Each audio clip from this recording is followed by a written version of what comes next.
মারে কান দুইটা তো গেছে, এবার মনে হয় চোখটাও গেল।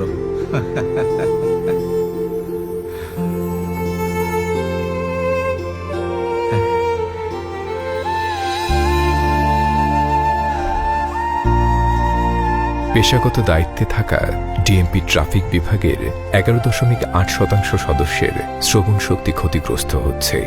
শব্দত্রাসের ভয়াল ছোবলের বিরুদ্ধে সচেতন হন এখনই।